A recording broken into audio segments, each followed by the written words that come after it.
할렐루야. 새로운 한 해 첫 주에 우리 예배로 나오신 모든 성도님들을 주님의 이름으로 환영하고 축복합니다. 우리 옆 사람들과 함께 인사하도록 하겠습니다. 잘 오셨습니다.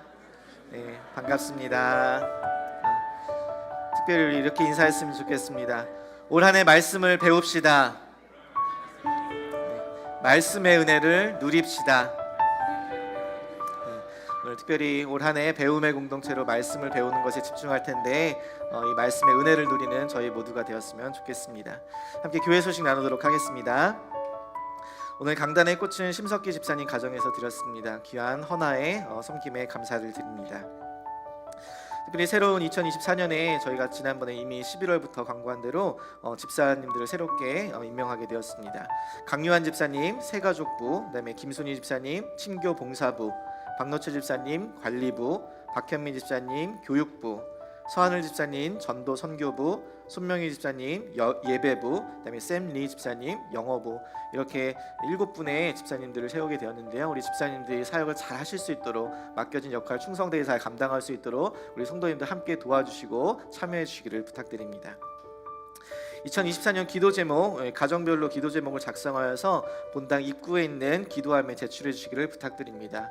우리 이미 송구영 신예배 때 제출하신 분들도 있으신데요. 아직 제출하지 않으신 가정들께서는 가정별로 기도의 제목들을 적어서 제출해 주시면 제가 그거 가지고 제가 함께 기도하기를 원합니다. 작년에도 기도 제목 제출해 주신 것들 제가 한 번씩 쭉 보면서 하나님께서 이러한 기도의 응답들을 주셨고 또 이러한 또 새롭게 기도의 제목들을 받으면서 우리 교회에서 제가 목회자로서, 담임 목회자로서 여러분들이 위해서 할 수 있는 가장 큰 축복이자 특권은 바로 여러분들 위해서 기도하는 것인 줄 믿습니다.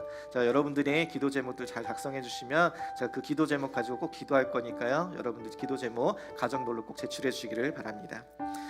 교회 헌장 및 규약이 본당 입구에 비치되어 있습니다. 여러분 수정 제안을 하실 분들께서는 1월 13일 이번 주 토요일 날까지 규약 수정위원 안수 집사님 2분과 강유한 집사님, 손명희 집사님에게 제출해 주시면 감사하겠습니다. 큐티책을 배분하고 있습니다. 여러분들 이미 신청하신 분들 많이 계신데요. 지난주에 조금 늦어져갖고 배송이 늦어져서 이번 주에 이제 받았으니까요. 여러분들 새가족실에 가셔서 여러분들 서명하시고 여러분들 제출해 주시면 되겠습니다. 그리고 혹시나 더 추가로 여러분들 나중에라도 지금이라도 꼭 신청하시길 원하시는 분들은 말씀해 주시면 또 함께 참여하실 수 있습니다. 그리고 저는 내일 켄터키 하나 한인교회 협의회 정기 모임에 참석합니다. 여러분 함께 기도해 주시기를 부탁드립니다. 그리고 어제 단톡방에 광고한 대로 1월 첫째 주부터 저희가 EM 예배실이 비전센터 바깥에서 드렸었는데 그 안쪽으로 이전 유스 예배실에 가서 이제 예배를 드리고요. 유스 학생들은 이제 친교실에 가서 예배를 드리게 됩니다. 그런데 이제 공간을 활용하기 위해서 이제 여러 가지 이제 변경 사항이 있으니까요. 여러분들 참고해 주시고 또 우리 자녀들이 새로운 또 예배 처소에서 또 다음 세들이 새로운 예배 처소에서 잘 예배 드릴 수 있도록 그곳에도 동일한 하나님의 은혜가 있기를 또 임재가 있기를 함께 기도해 주시기를 부탁드립니다. 또 중요한 광고가 여기 넣진 않았는데요. 새가족반이 오늘부터 시작됩니다. 여러분들 교회에 새가족으로 회원으로 등록하기를 원하시는 분들께서는 오늘 예배 후에 새가족실에서 4주차 4주간 이제 진행되니까요. 1시간씩 여러분들 꼭 참여하셔서 함께 교회의 신앙을 함께 나누고 동일한 믿음을 고백하는 귀한 시간이 되었으면 좋겠습니다. 그리고 한 가지 더 저희 교회를 또 어떻게 아시고 한국에서 신은하 성도님께서 교회에 헌금을 해주셨습니다. 또 귀한 섬김에 감사하다고 또 한번 광고하도록 하겠습니다. 여러분 오늘 이 시간 예배 가운데 말씀에 집중하여서 하나님께 집중하여서 기쁨의 찬양과 또 감사의 예배를 주 앞에 드리기를 소망합니다. 우리 함께 묵상하심으로 주 앞에 나아가도록 하겠습니다.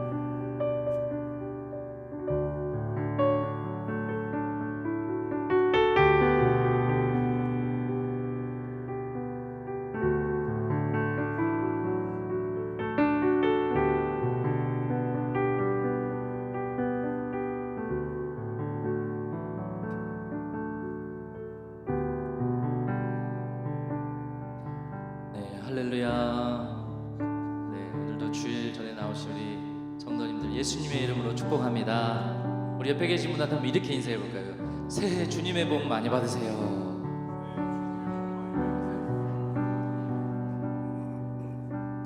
네, 이제 새해가 돼서 이제 저희가 또 개인적인 계획이나 또 목표들이나 올해 꼭 이루어야 될 일들, 많은 계획들이 있으실 것 같은데요. 저희 교회 한 공동체로서 공통적으로 저희가 한 가지 결심을 하면 어떨까 싶어요. 바로 하나님, 내가 새해에는 더 예배에 힘쓰겠습니다. 더 말씀을 새기겠습니다. 네.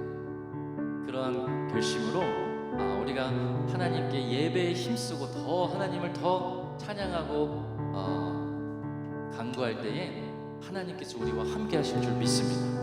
하나님께서 올해도 우리의 삶을 책임지실 줄로 믿습니다. 할렐루야. 우리 그러한 마음으로, 그러한 결심으로 지금 하나님을 찬양하며 나가기 원합니다.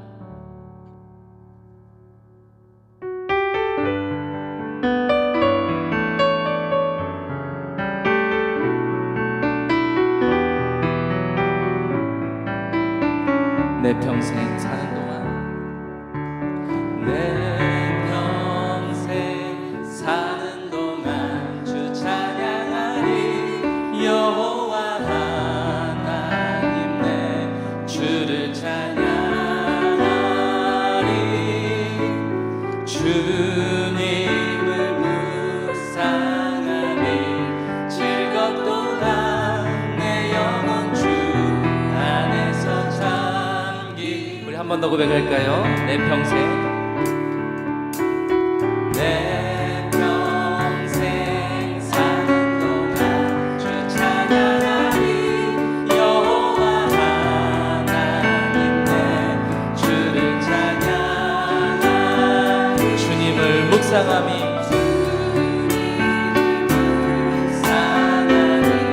즐겁도다. 내 영혼 주 안에서 잠기. 내 영혼아 주님을 송축하라. 내 영혼아 주님을 송축하라. 내 영혼아 주님을 찬양하라. 내 영혼아 주님을 송축하라. 내 영혼아 주님을 찬양하라. 우리 한 번 더 고백하겠습니다. 내 평생에 사는 동안 내 평생 사는 동안 주 찬양하리. 여호와 하나님 내 주를 찬양하리. 주님을 묵상하며 즐겁도다. 내 영혼 주 안에서 잠기. 아멘. 고백합니다. 내 영혼아, 내 영혼아 주님을 송축하라. 내 영혼아 주님을 찬양하라. 내 영혼아 주님을 송축하라. 내 영혼아 주님을 찬양하라. 내 영혼아 내 영혼아 주님을 송축하라. 내 영혼아 주님을 찬양하라. 내 영혼아 주님을 송축하라.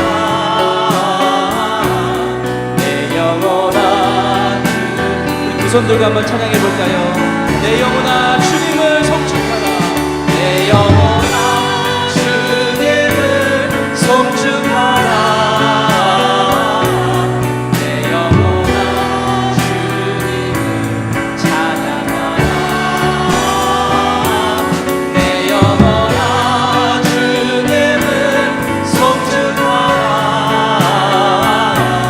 내 영혼아 우리 이번엔 목소리만 우리 결심을 담아서 하나님께 드리도록. 내 영혼아 내 영혼아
한 번 더 고백할까요? 하나님의 은혜로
이해할 수 없습니다, 주님. 그러나 믿습니다. 내가 믿고 또 의지하는 내 모든 영역 하신 주님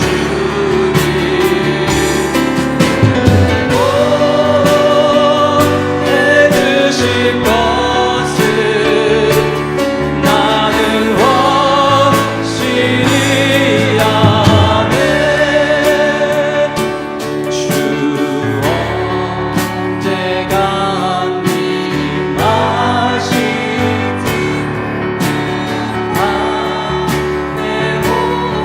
그날이 반드시 오실 줄로 믿습니다. 오 주님만 그곳도 우리 이 시간 살아계신 하나님 믿음으로 고백합니다. 내가 믿고 또 의지하는 내 모든 영역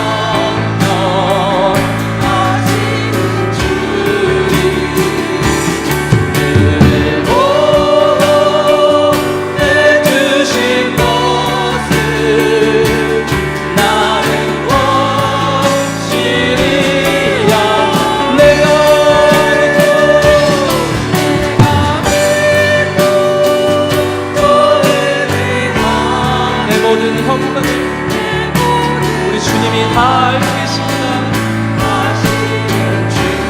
늘 보호해 주실 것을 해주실 것을 믿습니다. 아멘. 우리 마지막으로 한 번 더 고백합니다.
성령 주님의 성령께서 우리 가운데 임하여 주시옵소서.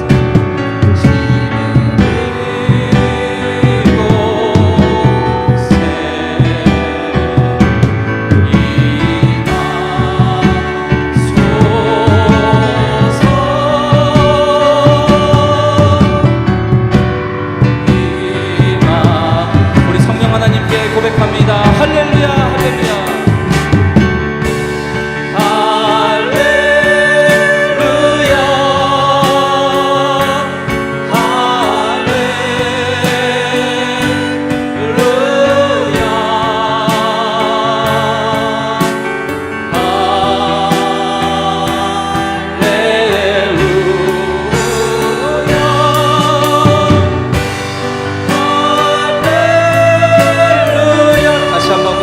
주님의 성령 주님의 성령 지금 이곳에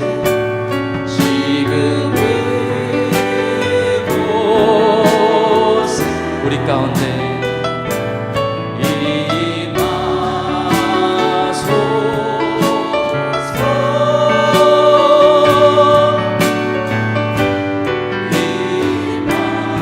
우리 성령님을 갈망하는 마음으로 주님의 성령 고백합니다. 주님의 성령 지금 우리의 예배 가운데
기도하며 나아가도록 하겠습니다.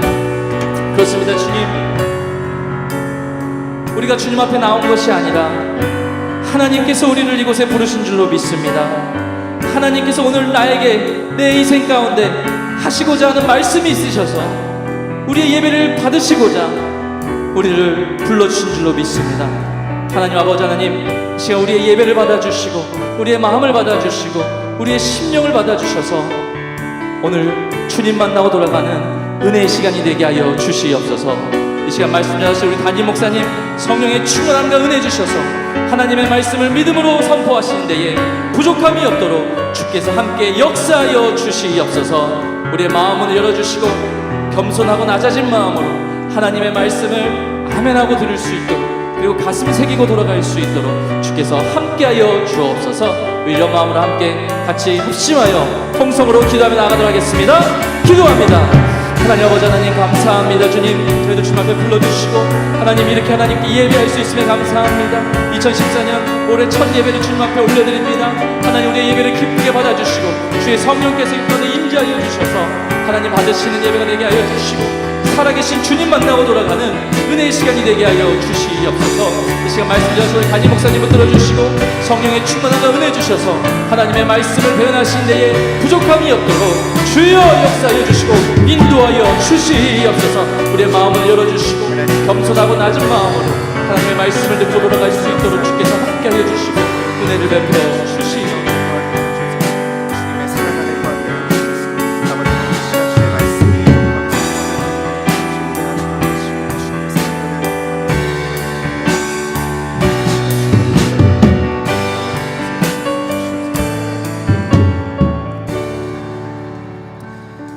만군의 여호와가 너희에게 이르노라. 너희의 온전한 11조를 창고에 들여 내 집에 양식이 있게 하고 그것으로 나를 시험하여 하늘 문을 열고 복을 쌓을 것이 없도록 붙지 아니하나 보라고 말씀하신 하나님, 그 말씀에 의지하여 이 시간 온전한 11조를 또 감사 예물을 또 악한 마음을 씻어내며 2024년은 선한 마음을 가지고 강건한 믿음을 갖기 바라며, 또한 여기까지 인도하신 하나님에 감사하며 또 겸손히 주님을 섬기는 가정이 되기를 기도하며, 또 간간꽃과 교회 출석 1주년의 기념을 감사하며 귀한 예물을 주 앞에 드립니다. 하나님, 주님께서 주신 것이 감사하여서 우리가 가진 소유한 그 모든 것이 주님께로부터 왔기 때문에 그 은혜에 감사하여 귀한 예물 드린 손길들이 있습니다. 하나님, 이 모든 것에 받아주옵소서. 하나님께서 기쁘시게 이것을 받아주시고 주의 나라 위에, 영광 위에, 아직도 믿지 않고 죽어가는 영혼들 위해, 예수의 이름조차 들어보지 못한 그 영혼들에게 소망의 빛을 비춰주시고 그들에게 예수의 복음이 들어가 예수를 믿게 되는 그 놀라운 구원의 역사에 이 예물이 쓰임받게 하여 주옵소서. 하나님, 오늘 이 시간 귀한 하나님의 말씀을 듣습니다. 하나님, 목마른 사슴이 시냇물을 찾기에 갈급하듯이 우리의 영혼이 갈급하여 이 자리에 나왔사오니, 하나님 말씀의 단비를 우리에게 부어주셔서 그 말씀의 단비로 우리를 촉촉히 적셔주시고 메마른 뼈들이 살아나며 우리의 메마른 심령들이 주 앞에 강하게 다시 살아나는 오늘 역사가 있게 하여 주옵소서. 오늘 이 시간 성령 하나님께서 우리의 심령을 붙들어 주시기를 간절히 기도드리며 이 모든 말씀 예수 그리스도의 이름으로 간절히 기도드리옵나이다. 아멘.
찬양에 감사를 드립니다.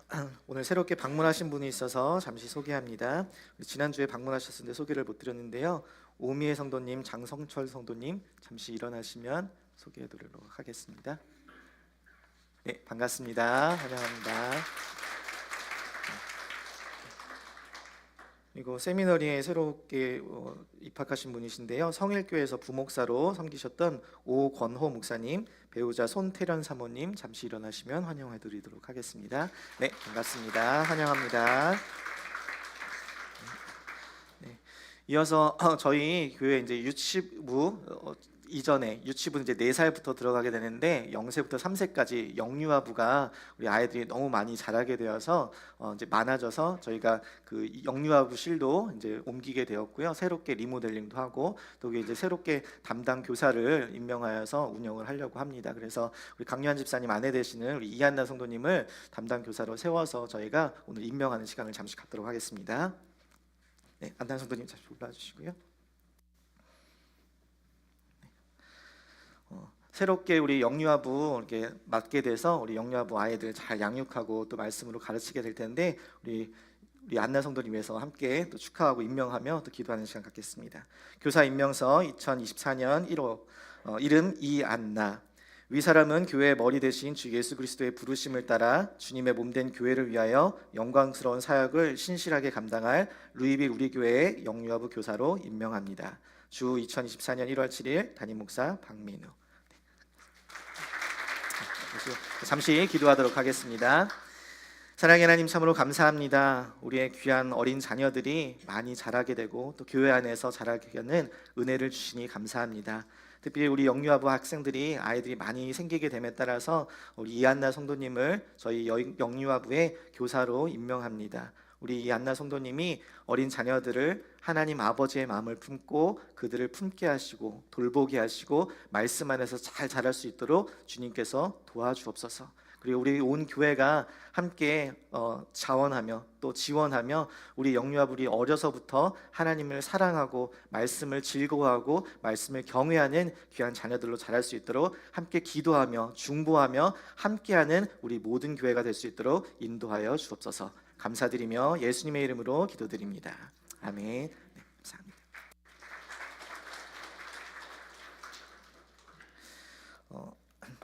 한 가지 우리 이번 주보에 이제 새롭게 이제 바뀌게 되면서 매주 암송 구절이 들어가게 됩니다. 여러분들 받으신 이 말씀 노트를 보시면 첫 장에 성경 통독란이 있고요. 그 다음에 말씀 암송 구절이 있습니다. 그래서 이제 한 주에 하나씩 이제 있게 되는데요. 저희가 이번 주에는 첫 주니까 암송 구절 첫 주, 그 새로운 삶의 A 중심 되신 그리스도 고린도후서 5장 17절의 말씀을 암송하게 되는 것입니다. 그래서 이번 주에 고린도후서 5장 17절의 말씀을 외우시고 또 집에서 읽으시고 또 묵상하시는 귀한 은혜가 있으셨으면 좋겠습니다. 우리 다 같이 모이셨을 때 우리 함께 고린도후서 5장 17절 말씀 함께 앞에 나와 있으니까요. 함께 크게 읽도록 하겠습니다. 시작. 그런즉 누구든지 그리스도 안에 있으면 새로운 피조물이라. 이전 것은 지나갔으니 보라 새 것이 되었도다. 고린도후서 5장 17절 말씀. 아멘. 여러분 이 말씀을 한 주 동안 묵상하시고 또 암송하시는 귀한 은혜가 있으시기를 축복합니다. 오늘 함께 나눌 말씀은 누가복음 3장 1절부터 14절 말씀 우리 함께 나누도록 하겠습니다.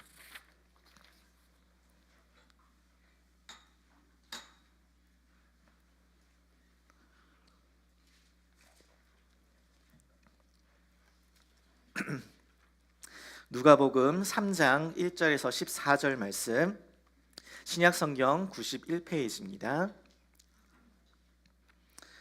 누가복음 3장 1절에서 14절 말씀입니다. 제가 읽도록 하겠습니다. 디베르 황제가 통치한 지 15해 곧 본디오 빌라도가 유대의 총독으로 헤롯이 갈릴리의 분봉왕으로 그 동생 빌립이 이두레와 드라고니 지방의 분봉왕으로 루사니아가 아빌레네의 분봉왕으로 안나스와 가야바가 대제사장으로 있을 때에 하나님의 말씀이 빈들에서 사가랴의 아들 요한에게 임한지라. 요한이 요단강 부근 각처에 와서 죄사함을 받게 하는 회개의 침례를 전파하니 선지자 이사야의 책에 쓴 바 광야에서 외치는 자의 소리가 있어 이르되 너희는 주의 길을 준비하라. 그의 오실 길을 곧게 하라. 모든 골짜기가 메워지고 모든 산과 작은 산이 낮아지고 굽은 것이 곧아지고 험한 길이 평탄하여질 것이요 모든 육체가 하나님의 구원하심을 보리라 함과 같으니라. 요한이 침례받으러 나오는 무리에게 이르되 독사의 자식들아, 누가 너희에게 일러 장차 올 진노를 피하라 하더냐.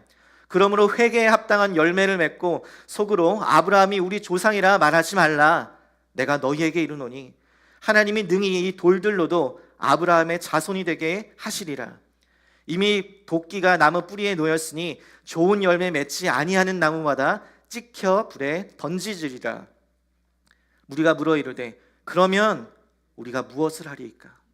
대답하여 이르되 옷 두 벌 있는 자는 옷 없는 자에게 나눠줄 것이요 먹을 것이 있는 자도 그렇게 할 것이니라 하고 세리들도 침례를 받고자 하여 와서 이르되 선생이여 우리는 무엇을 하리이까 하매 이르되 부가던 것 외에는 거두지 말라 하고 군인들도 물어 이르되 우리는 무엇을 하리이까 하매 이르되 사람에게서 강탈하지 말며 거짓으로 고발하지 말고 받는 급료를 족한 줄로 알라 하니라. 아멘. 1969년 7월 20일 오후 4시 17분 40초 인류가 역사상 최초로 달에 착륙한 순간이었습니다. 아폴로 11호에 탑승한 우주 비행사 닐 암스트롱은 달에 발을 디딘 후 지구에 이와 같은 메시지를 보냅니다. 이것은 한 인간의 작은 발걸음에 불과하지만 인류에게는 위대한 도약이 될 것입니다. 정말 그의 말대로 그가 달에 도착한 것은 단지 한 사람이 아니라 인류 모두를 대표하는 엄청난 발걸음이었습니다. 마찬가지로 오늘 본문에 기록된 침례 요한이 광야에서 외쳤던 그의 메시지는 단지 한 설교자의 그냥 일반적인 외침이 아니었습니다. 그의 외침은 오랜 침묵을 깨고 임하게 된 다가올 하나님의 나라를 선포하는 것이었습니다. 아브라함에게, 이삭에게, 또한 야곱에게, 다윗에게 하신 그 언약을 성취하고 또 이 땅에 하나님의 나라를 가져오게 하는 모든 인류를 향한 위대한 선포였던 것이죠. 누가는 이것을 데오빌레에게 확실하게 말하고 있는 것이에요. 하나님의 나라가 오고 있다. 이제 시작한다. 여러분, 우리가 영화를 볼 때 예고편이 있잖아요.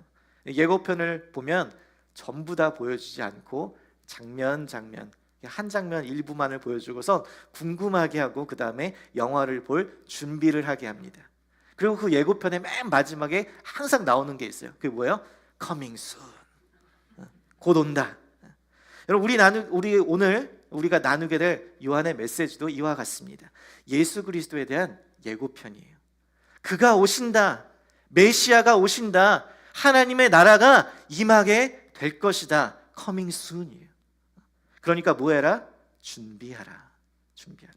저는 오늘 이 본문의 말씀을 통하여서 예수의 길을 준비하는 우리 모두가 되기를 간절히 소망합니다. 오늘 세 가지로 본문의 말씀을 살펴볼 때 첫 번째, 우리가 오늘 본문의 말씀을 통해서 살펴볼 것은 침례 요한은 무엇을 외쳤는가입니다. 3절 말씀을 다시 같이 한번 읽도록 하겠습니다. 시작. 요한이 요단강 부근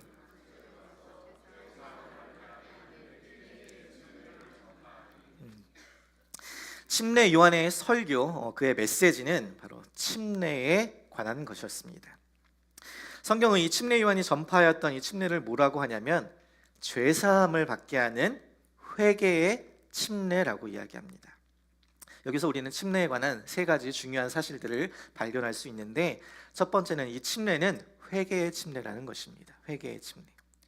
우리나라는 장로교 선교사들이 이제 먼저 들어오게 되고 또 장로교회가 먼저 많이 퍼지다 보니까 이 한글 성경은 이것을 세례라고 물을 뿌림, 스프링클링이라고 번역을 하지만 사실은 이 성경의 원어는 밥티조, 이 헬라어 단어는 물속에 잠기다, 거기에 담그다라는 의미를 가진 침례로 번역하는 것이 더 정확하고 올바른 번역입니다.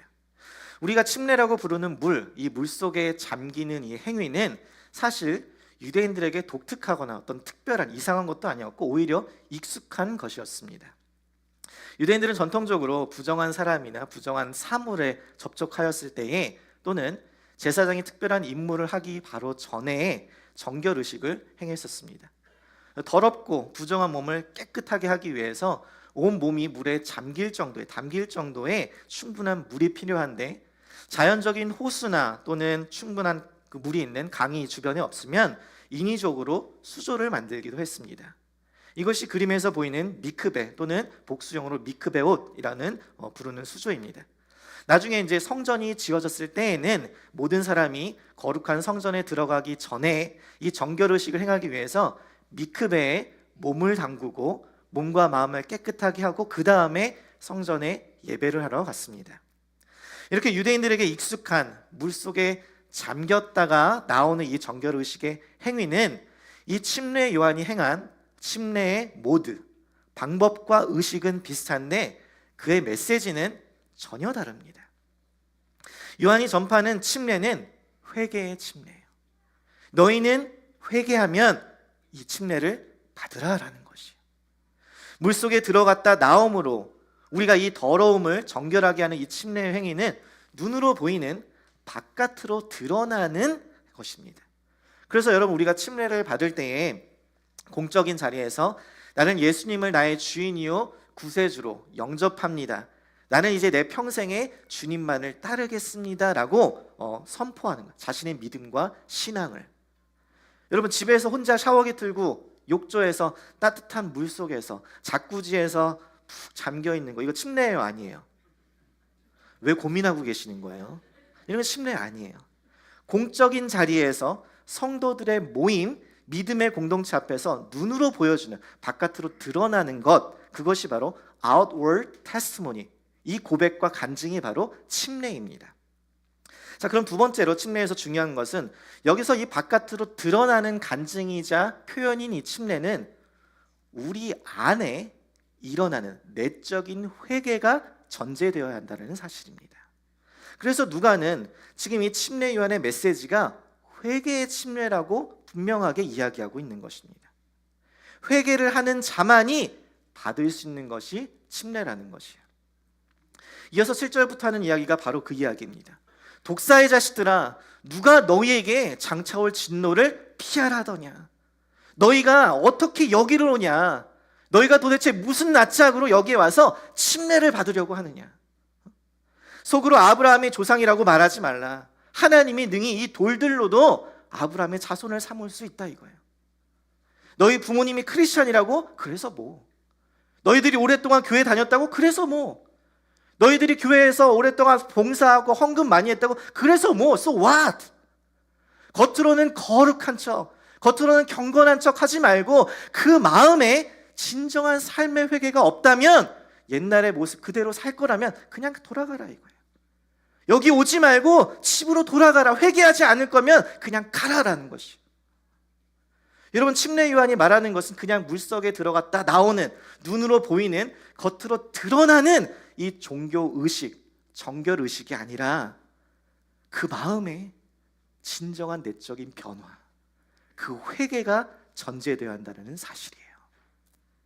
왜요? 그래야, 이 회개가 있어야 하늘로부터 죄사함을 받을 수 있기 때문에. 여러분, 이것이 침례의 세 번째 중요한 사실입니다. 회개를 통해 하늘로부터, 하늘에 계신 아버지로부터 내가 죄사함을 받는 것. 여러분, 우리가 우리 자신의 죄악을 깨닫고 그 죄악으로부터 돌이켜서 하나님께로 향하는 이 회개가 있어야만 우리는 그 하나님께서 진정한 우리의 회개를 보고 우리의 죄를 용서하는 줄 믿으시기 바랍니다. 여러분, 성경이 이야기하고 있는 것은 분명해요. 우리가 회개를 하고 침례를 받아야 한다는 것이에요. 침례는 회개의 한 부분이 아닙니다. 내가 회개했다는 것을 증명하는 것이에요. 나의 회개, 나의 내적인 변화를 통해서 하나님께 내가 용서함을 받았다, 죄사함을 얻었고, 그를 통해서 이 공적인 자리에서 나의 신앙, 나의 믿음을 선포하는 것이죠. 그래서 침례는 구원을 얻는 방편이 아닙니다. 구원을 완성시켜주는 것이 아니고 구원에 어떤 특별한 메리트를 추가해주는 것도 아니에요. 하지만 진실로 회개한 자는, 진실로 거듭난 자는 반드시 하나님 앞에 침례를 받아야 한다는 것이에요. 반드시 침례를 받음으로 자신의 신앙을, 자신의 믿음을 공적으로 선포해야 한다는 것이죠. 사랑하는 성도 여러분, 여러분 진실로 회개하셨다면, 그리하여서 여러분이 거듭나셨다면, 그리하여서 예수 그리스도를 따르기를 원하신다면, 여러분 침례 요한이 선포한, 그리고 신약 성경이 분명하게 이야기하고 있는 이 죄사함을 받게 하는 침례의, 회개의 침례를 받으시기를 주님의 이름으로 권면합니다. 자, 그럼 이제 우리가 말씀을 통해 살펴볼 두 번째는 침례 요한이 어디서 주의 말씀을 선포했는가라는 사실입니다. 어디서? 3장 2절 말씀 함께 읽도록 하겠습니다. 시작. 안나스가 가야바와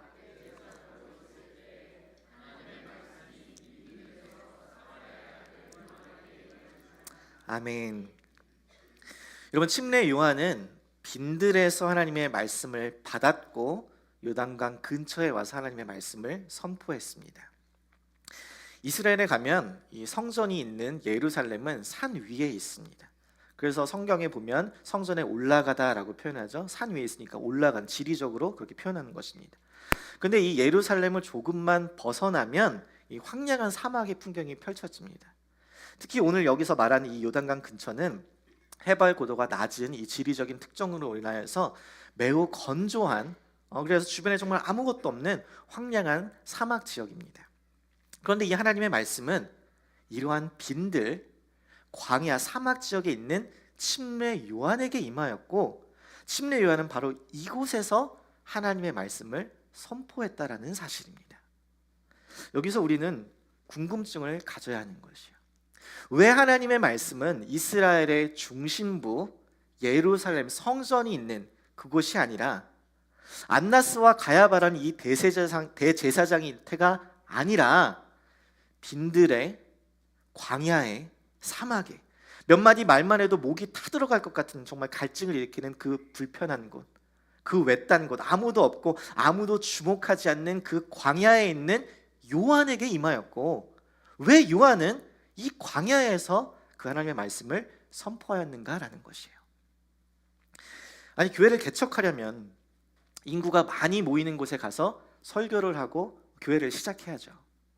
바울 보세요. 그의 선교 전략은 어느 도시에 가든 가자마자 사람들이 모이는 회당에 먼저 갔습니다. 그곳에 가서 말씀을 전하고 나누기 시작했어요. 그런데 사람들이 없는 곳에 가서 설교를 하는 이 침례 요한의 선교 전략, 이 교회 전략은 도대체 무엇일까요? 아니, 하나님은 도대체 왜 이런 자에게 하나님의 말씀을 주신 걸까요?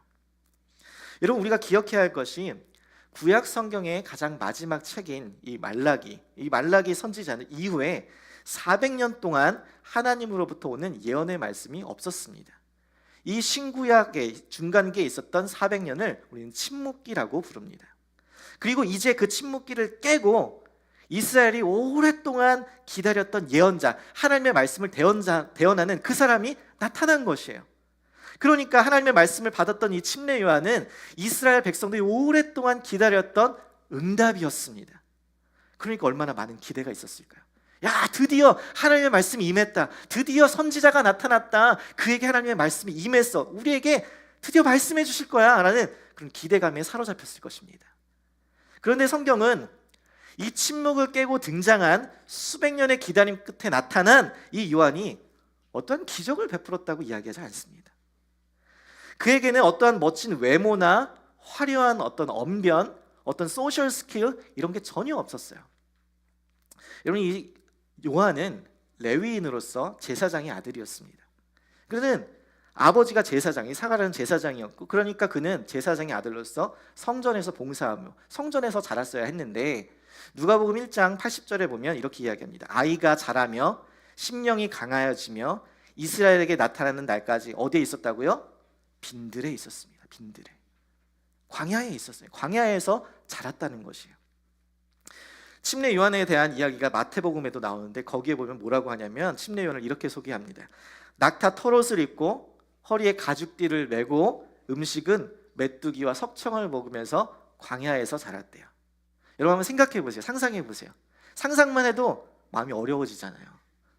광야 낙타 털옷을 입고 막 허리에 막 이런 가죽띠 메고 음식은 막 메뚜기와 석청 먹고 있으면, 야, 이런 분들 정말 쉽지 않겠다라는 이런 생각 들잖아요.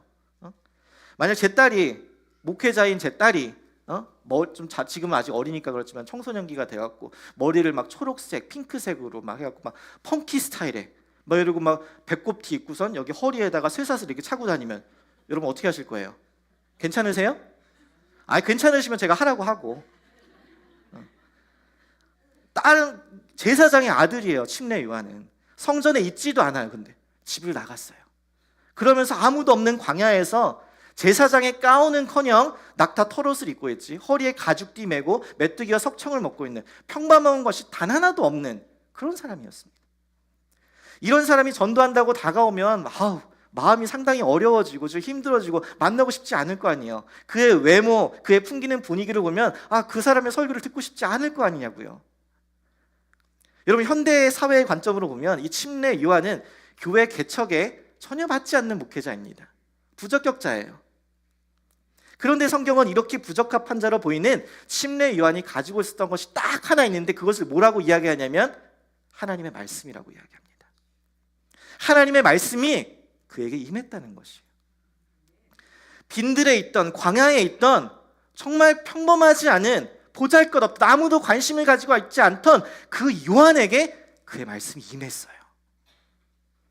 그가 가지고 있던 전부는 오직 하나님의 말씀이었다는 것이에요. 하나님의 말씀이 광야에 있던 요한에게 임하였고 요한은 그의 말씀을 광야에서 선포하였습니다.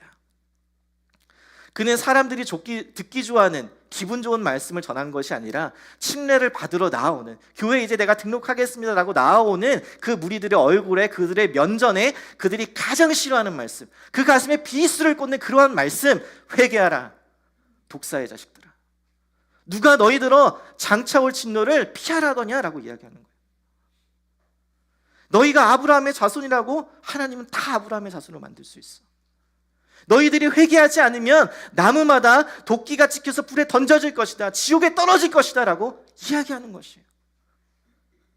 너희들이 진실로 회개하지 않을 거면 오지 마라 라는 것이에요. 요즘 교회는 어때요? 오세요. 무조건 오세요. 오셔서 하고 싶은 대로 다 하세요. 오셔서 자리만 채워주세요. 오셔서 헌금만 해주세요.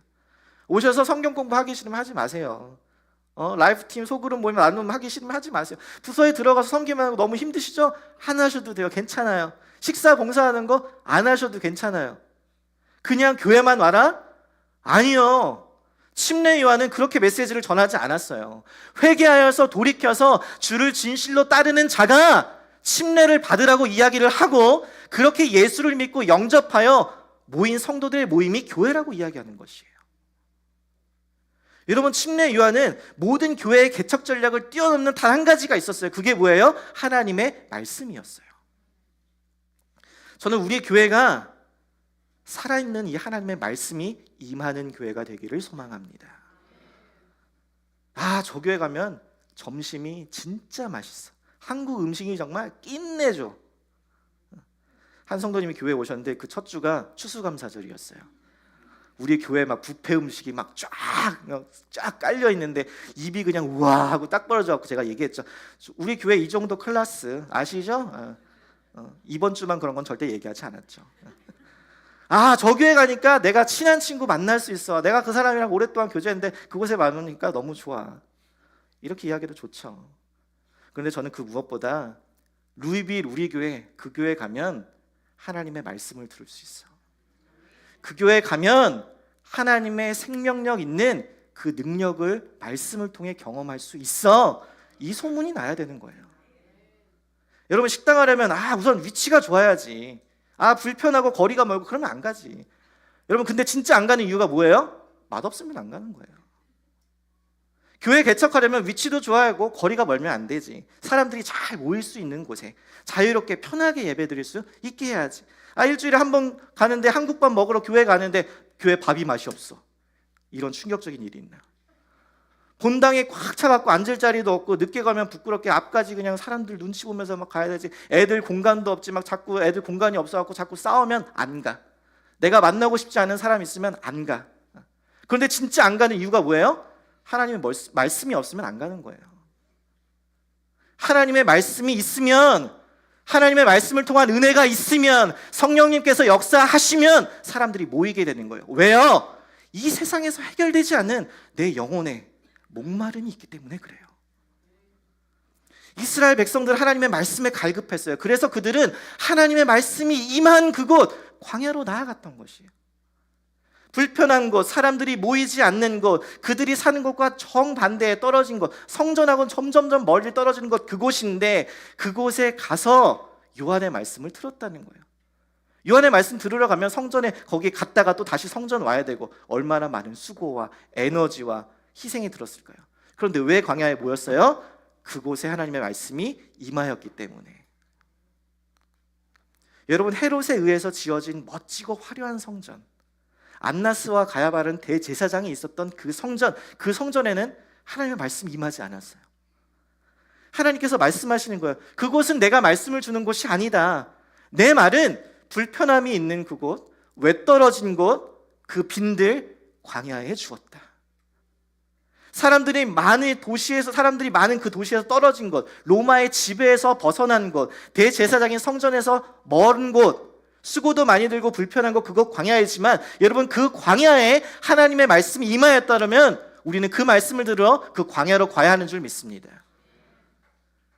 교회에 가는 길이 가깝건 안 가깝건, 교회 밥이 맛있건 안 맛있건, 교회에 친구가 있든 없든, 교회에 있는 게 편하든 안 편하든, 교회에 나가는 그 길에 수많은 수고와 희생과 에너지가 따르든 말든 그 교회에 하나님의 말씀이 임하였다면 저는 그 자리에 여러분이 있기를 소망하고, 여러분이 있는 이 자리가 바로 하나님의 말씀이 임하는 교회가 되기를 간절히 소망합니다. 작년 2월에 켄터키 에즈베리 신학교에서 채플이 끝나고 그 말씀을 들은 사람들이 누가 시키지도 않았는데 막 그 자리에서 떠나가지도 않고 계속 기도를 하고 회개를 하고 찬양을 하고 예배를 드리기 시작했습니다. 멈춤 없는 예배와 회개, 기도와 찬양의 역사들로 인하여서 수많은 사람들이 하나님의 부흥이 이곳에 임하였다라고 이야기합니다.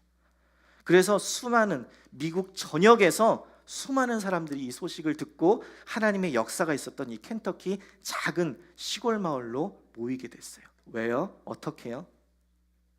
미국의 수많은 사람들이 모여있는 멋지고 화려한 곳들, 뉴욕, 워싱턴, LA 이런 데 말고 굳이 왜 시골 루이빌에서? 그런데 그곳에 하나님의 말씀이 있고 하나님의 역사가 있으면 모이는 것이에요. 여러분, 사람들이 우리 교회에 부흥했다라고 이야기하시더라고요. 제가 무슨 말씀인지는 알겠는데 솔직히 제가 그 이야기를 들으면 되게 민망하고 낯뜨거워요. 여러분, 우리 교회는 숫자적으로 조금 증가한 것이지 부흥이 아니에요. 우리 교회 부흥했다고 자랑하고 다니지 마세요. 저는 그 가운데 교만이 틈타서 사단이 역사할까 봐 무서워요. 여러분, 교회의 역사 가운데 있었던 부흥은 강력한 성령의 임재하심으로 말미암아 수많은 회개와 회심이 일어났고, 말씀에 대한 깊은 간절한 사모함과 간절한 기도, 선교에 대한 헌신, 역동적인 예배들이 한 개인이 아니라 개인을 넘어서 집단적으로, 단체적으로, 공동체적으로 일어나서 그 개인과 공동체에 위치한 지역과 사회, 국가의 개혁과 변혁으로 이어졌습니다. 그래서 우리 교회는 부흥한 것이 아니에요. 성도들의 숫자가 늘어났다고 지금 편하게 이 자리에서 안주할 것이 아니에요. 우리는 부흥을 사모해야 하는 줄 믿습니다. 그 부흥이 시작되는 그 하나님의 말씀이 우리의 교회 가운데 임하게 되기를 간구해야 하는 것이에요. 하나님, 우리 교회에 하나님의 말씀이 임하게 하여 주옵소서. 우리 교회 가운데 하나님의 말씀을 통하여서 부흥의 불길이 타오르게 하여 주시옵소서. 여러분, 이 기도가 우리 교회의 기도가 되기를 간절히 소망합니다. 세 번째, 우리가 본문을 통해서 살펴봐야 할 것은 요한은 광야에서 죄사함을 받는 이 회개의 침례를 왜 외쳤는가요? 왜? 4절부터 6절 말씀을 함께 보겠습니다. 선지자 이사야의 책에 쓴 바 광야에서 외치는 자의 소리가 있어 이르되 너희는 주의 길을 준비하라. 그의 오실 길을 곧게 하라. 모든 골짜기가 메워지고 모든 산과 작은 산이 낮아지고 굽은 것이 곧아지고 험한 길이 평탄하여질 것이요 모든 육체가 하나님의 구원하심을 보리라 함과 같으니라. 자, 요한은 왜 외쳤는가? 첫 번째, 과거 구원의 구약의 예언을 성취하기 위함이었습니다. 요한은 바로 주의 길을 준비하라, 그의 오실 길을 곧게 하라는 광야에 외치는 자였습니다. 광야에 외치는 자의 소리로서 메시아가 오기 전에, 예수 그리스도가 오기 전에 사람들로 하여금 회개하여 해서 죄사함을 받게 하는, 준비하는 그것이 그가 해야 될 일이었어요. 그래서 5절부터 나오는 이 메시지는 회개의 말씀입니다. 여기에 나오는 모든 골짜기, 모든 산, 굽은 것, 험한 길은 각종 장애물, 인간의 거짓과 교만, 악행들을 가리킵니다. 그러니까 메시아가 오시기 전에 우리 것들을 준비하는 것, 메시아가 오시면 텅 빈 골짜기를 채우고 높은 산을 겸손하게 낮추시고 굽은 길을 곧게 하며 울퉁불퉁한 그 험한 길을 평탄하게 하시기 전에 너희가 죄악에서 돌이켜서 회개하라는 것이에요. 특별히 누가는 여기서 이사야 선지자의 글을 인용하면서 주의 길을 예비하라, 준비하라라고 말하는데, 실제 이 이사야 30장 3절의 말씀을 보면 여호와의 길을 예비하라라고 이야기합니다. 그러니까 누가는 여호와의 길이라고 기록된 원본의 내용을 주의 길이라고 바꿔서 이야기하고 있는 거예요. 이게 뭐냐면 이 글의 수신자인 데오빌로에게 확실하게 알려주기를 원한 것이에요. 데오빌로 각하, 지금 내가 모든 일을 처음부터 자세히 살펴서 미루어 보았는데 지금 각하에게 제가 확실하게 이야기해주고 싶습니다. 제가 말하고 있는 이 주 예수님이 바로 하나님이십니다 라는 것이에요. 아멘이세요? 요한은 두 번째로 또 외치는 것이에요. 그 하나님이신 예수님이 온다라는 것이에요. 요한의 선포는 단지 과거의 언약의 성취뿐만 아니라 미래에 일어날 일에 대한 경고요, 선포였습니다. 나는 아무것도 아니다. 나보다 더 크신 이가 온다. 나는 그의 신들매를 감당하지도 못한다. 그가 오면, 메시아가 오면 모든 육체가 주의 구원하심을 볼 것이다. 하나님의 심판이 임할 것이고 하나님의 나라가 임할 것이다 라는 거예요. 나는 물로 침례를 주지만 그는 성령과 불로써 침례를 베풀 것이며 알곡과 쭉정이를 갈라서 태워버릴 것이라는 거예요. 쭉정이를. 그러니까 요한은 이 과거의 약속의 말씀을 성취하며 미래에 있을 그 심판을 경고하면서 동일하게 계속 한 가지를 이야기하고 있는 거예요. 그게 뭐예요? 회개하라. 진실로 회개하라. 회개함으로 주의 길을 예비하라라는 것이에요. 하나님의 나라가 임하였다. 하나님의 심판이 임하였다. 알곡과 쭉정이가 갈라질 것이다. 여러분, 말씀을 마무리하면서 이러한 침례 요한의 메시지는 우리에게 두 가지 반응을 요구합니다. 첫 번째는 겸손함을 요구해요. 너희는 독사의 자식들이다. 너희는 진노를 받기 합당하다. 여러분, 이것은 듣기 좋은, 우리에게 인기 있는 그런 말씀이 아닙니다. 그런데 침례 요한은 이 회개의 메시지를 선포했어요. 이 회개의 메시지를 받는 것은 우리에게 겸손함을 요구합니다. 겸손함을. 내 안에 겸손한 태도가 바로 이 외적인 변화로 연결되고 나타나기 때문에 그래요. 여러분, 오늘 이 3장 1절의 말씀을 보면 황제, 총독, 왕, 높은 지위에 있는 사람들이 쭉 이렇게 나열됩니다. 그런데 하나님은 그런 사람들을 쓰시지 않으셨어요. 유명하고 인기 있고 지위가 높은 그런 사람이 아니라, 큰 도시에 그런 사람을 사용하는 것이 아니라 아무도 주목하지 않는 빈들에 있는 그 광야에 있는 요한을 사용하셨습니다. 하나님의 말씀이 그곳에 임하였어요. 나는 아무것도 아닙니다. 나보다 더 크신 이가 오십니다. 그 겸손한 요한에게 선포되었음을 우리는 기억하며 우리에게 선포된 말씀 앞에 겸손하게 반응하시는 저와 여러분이 되기를 소망합니다. 두 번째는 침례 요한의 메시지는 우리에게 증거를 요구합니다. 증거. 네가 정말 변화되었다면, 네가 정말 회개하였다면 겉으로 거룩한 척, 겉으로 경건한 척하지 말고 증거를 보여라. 확실한 증거를 보여라. 회개에 합당한 열매를 맺으라라는 것이. 침례 받았으니까 끝. 교회 이제 회원 됐으니까 끝. 교회 내가 이제 직분자 되었으니까 끝. 정기적으로 출석하고 헌금도 하고 끝. 아니라는 거예요. 그것으로 충분하지 않다라는 것이에요. 여러분, 하나님은 성전에 있는 대제사장에게 말씀하지 않으시고 광야에 있는 요한에게 말씀해 주셨어요. 교회에 있는 종교 의식, 종교적 행위를 하지 말고 네가 정말 회개했다면, 네가 정말 거듭났다면 너의 변화된 삶에 합당한 열매를 맺으라는 것이에요.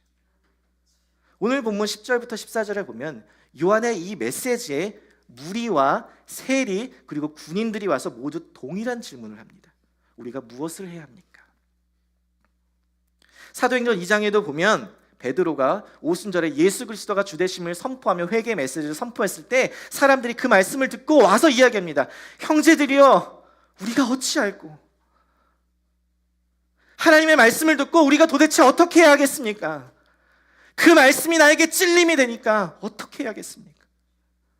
제가 설교를 마치고 인사하려고 저 밖에 나가 서 있는데, 목사님, 한국밥 여기 맛있다고 해서 왔는데 어디를 가야 돼요? 목사님, 설교가 너무 길어서 화장실을 가고 싶은데 가지를 못했네. 화장실 어디예요? 여러분, 이게 아니라 목사님, 그 하나님의 말씀을 들으니까 나의 죄가 깨달아져서 나의 부끄러운 죄악들이 모두 드러나서 내가 견딜 수가 없습니다. 하나님, 내가 무엇을 해야 합니까? 그 말씀 앞에 내가 어떻게 반응해야 합니까? 하나님, 나에게 가르쳐 주옵소서. 이 반응이 나와야 한다는 것이에요. 침례 요한이 그들에게 이야기해요. 10절부터 14절의 말씀을 보면 11절에 대답하여 이르되 옷 두 벌 있는 자는 옷 없는 자에게 나눠줄 것이요 먹을 것이 있는 자에게도 그렇게 할 것이라. 세리들이 나왔을 때 부가던 것은 외에는 거두지 말라. 군인들에게 이야기합니다. 사람에게서 강탈하지 말고 거짓으로 고발하지 말고 받는 급료를 족한 줄로 알라라고 이야기해요. 여러분, 요한은 그들에게 자신과 같이 살라고 이야기하지 않았어요. 나처럼 광야에 가야지, 메뚜기와 석정 같이 먹자, 이런 얘기 하지 않았어요. 낙타토를 입고 다니자, 그렇게 자기의 삶의 방식, 스타일대로 고집하지 않았다는 것이, 그저 그들이 있는 삶의 자리에서 변화된 삶의 자세를 가지고 회개에 합당한 열매를 맺으라는 것이, 특별한 곳에 가는 것이 아니라 너희가 살던 자리, 너희가 머무던 자리, 너희가 일하던 자리, 그 동일한 삶의 자리로 가서 다르게 살아라. 변화된 삶의 모습을 가지고 회개에 합당한 열매를 맺으며 살으라라는 것이. 사랑하는 성도 여러분, 주의 길을 예비하라라는 이 요한의 메시지는 여러분 겸손함으로 받고 우리의 죄악을 회개하고 우리의 삶의 자리에서 회개에 합당한 열매를 맺으시기를 주님의 이름으로 축복합니다. 그리하여서 우리가 이 예수의 길, 좁은 길, 이 십자가 길 함께 따라가는 저와 여러분, 우리 모두의 삶이 되기를 주님의 이름으로 간절히 축복합니다. 함께 찬양하며 나아가겠습니다.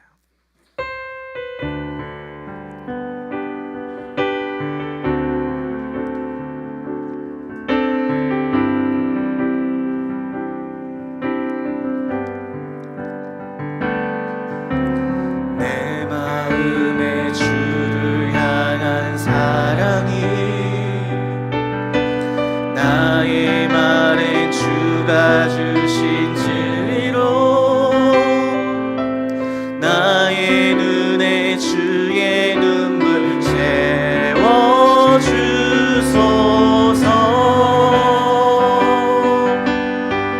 내 입술에 찬양의 향기가, 내 입술에 찬양의 향기가 두 손에는 주를 닮은 섬김이 나의 삶에 주의 흔적 나게 하소서. 우리 간절한 마음으로 하나님의 사랑이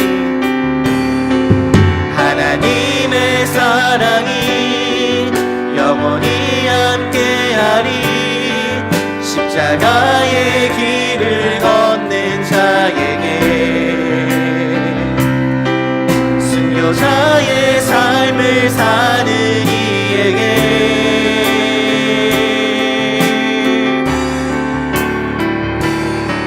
조롱하는 소리와 세상 유혹 속에도 주의 순결한 신부가 되리라.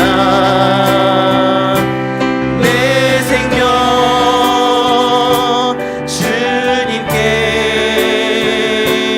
드릴 하나님의 사랑이 영원히 함께하리. 하나님의 사랑이 영원히 함께하리. 십자가의 길을 걷는 자에게 순교자의 삶을 사는 이에게 순교자의 삶을 사는 이에게 이 세상 조롱하는 소리와 세상 유혹 속에도 조롱하는 소리와 세상 유혹 속에도 주의 순결한 신부가 되리라.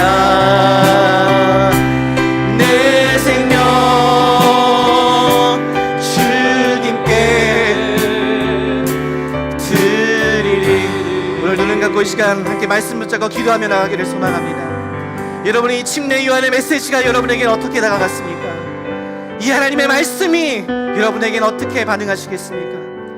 하나님, 우리가 어찌하리까? 하나님, 우리가 어찌해야 합니까? 이 죄된 마음들 가운데, 이 죄악된 우리의 삶의 모습 가운데 우리에게 어떠한 소망도 발견할 수 없으니 하나님, 우리가 어찌해야 합니까?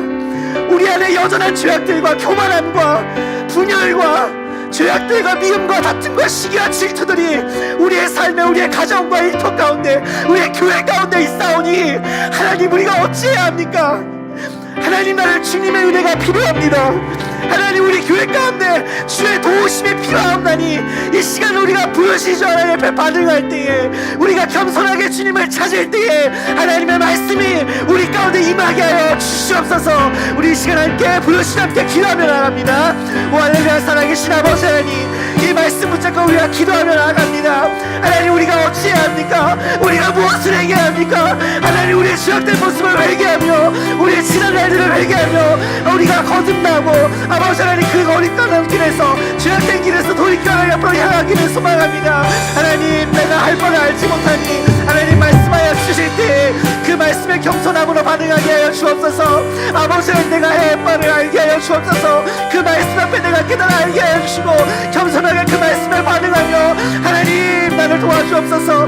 나에게 구원에 합당한, 회개에 합당한 열매를 맺게 하여 주시옵소서. 나는 아무것도 할 수 없나니 아버지 하나님, 나에게 어떠한 소망도 발견할 수 없사옵나니 주님의 은혜로, 주님의 도우심으로, 주의 능력으로 살게 하여 주시옵소서. 아버지 하나님, 주의 말씀 앞에, 그 거룩하신 하나님의 말씀 앞에 엎드려 겸손하게 회개하며 반응하며 우리 모두가 되게 하여 주옵소서. 그래서 이 십자가의 길, 좁은 길, 예수의 길 따라가는 우리 모두가 되게 하여 주시옵소서. 아버지, 그 길 앞에 겸손하게 따라가는 우리 모두가 될 수 있도록 주여 역사하여 주시옵소서. 아버지, 우리 이 시간 다 같이 일어나셔서 십자가의 길, 순교자의 삶 함께 찬양하며 죽도록 모든 예배를 마치겠습니다. 내 마음에 주를 향한 사랑이, 나의 말에 주가 주신 진리로, 나의 눈에 주의 눈물 채워주소서. 내 입술에 찬양의 향기가, 내 입술에 찬양의 향기가, 두 손에는 주를 닮은 섬김이, 나의 삶에 주의 흔적 나게 하소서. 아멘. 이 고백이 우리의 고백이 되기를 간절히 소망합니다. 하나님의 사랑이, 하나님의 사랑이 영원히 함께하리. 십자가의 길을 걷는 자에게, 순교자의 삶을 사는 이에게, 조롱하는 소리와 세상 유혹 속에도 주의 순결하신 그가 되리라. 내 생명 주님께 드리리.